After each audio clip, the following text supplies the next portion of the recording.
बड़ों और बुजुर्गों को चरण स्पर्श, साथियों को नमस्ते और बच्चों को ढेर सारा प्यार। आइए शुरू करते हैं एक और प्यारी कहानी। कहानी का शीर्षक बीज का फल।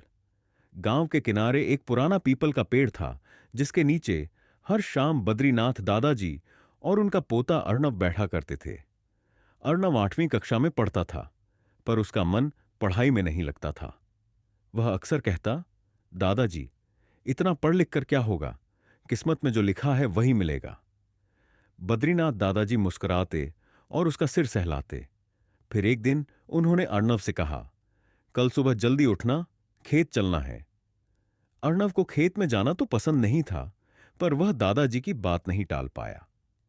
अगले दिन सूरज निकलने से पहले ही वे दोनों खेत में पहुंच गए। दादाजी ने उसे एक थैला थमाया, जिसमें गेहूं के बीज थे। इन बीजों को जमीन में बो देना, दादाजी ने कहा। अर्णव ने थोड़ी नाराजगी के साथ काम शुरू किया। बीज डालते हुए वह बड़बड़ाया, इन छोटे छोटे बीजों से क्या होगा? कौन जाने फल मिलेगा भी या नहीं। बद्रीनाथ दादाजी ने मुस्कुराते हुए कहा, यही तो जीवन का सच है बेटा। हम बीज बोते हैं, पानी देते हैं, देखभाल करते हैं, लेकिन क्या कभी हम यह सोचते हैं कि फल कब मिलेगा? हम बस कर्म करते हैं। कुछ महीने बीत गए। अर्णव की परीक्षा का समय आ गया। दादाजी ने देखा कि अर्णव अब भी लापरवाही से पढ़ाई कर रहा है। बेटा, दादाजी ने समझाया, जिस तरह तूने खेत में बीज बोए थे, वैसे ही पढ़ाई भी एक बीज है। जितनी मेहनत करेगा उतना अच्छा फल मिलेगा। अर्णव ने सिर झुका लिया, लेकिन अगले ही दिन से उसने पूरी लगन से पढ़ाई शुरू कर दी। समय बीता।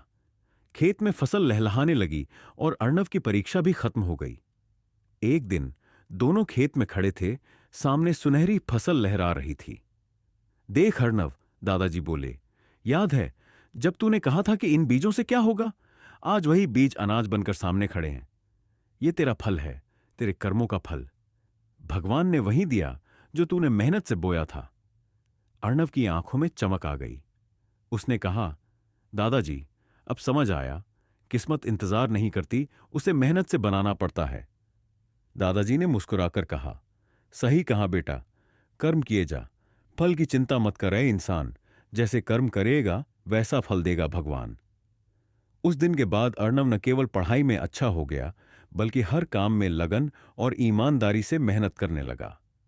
और जब रिजल्ट आया, वह अपने स्कूल में टॉप कर गया। सीख, हमें हमेशा अपना काम पूरी निष्ठा से करना चाहिए, बिना यह सोचे कि परिणाम क्या होगा, क्योंकि ईमानदारी से किया गया कर्म कभी व्यर्थ नहीं जाता। अगर आपको यह कहानी अच्छी लगी तो इस वीडियो को एक लाइक करें और ऐसी ही नैतिक मूल्यों वाली कहानियों के लिए चैनल को शेयर और सब्सक्राइब जरूर करें।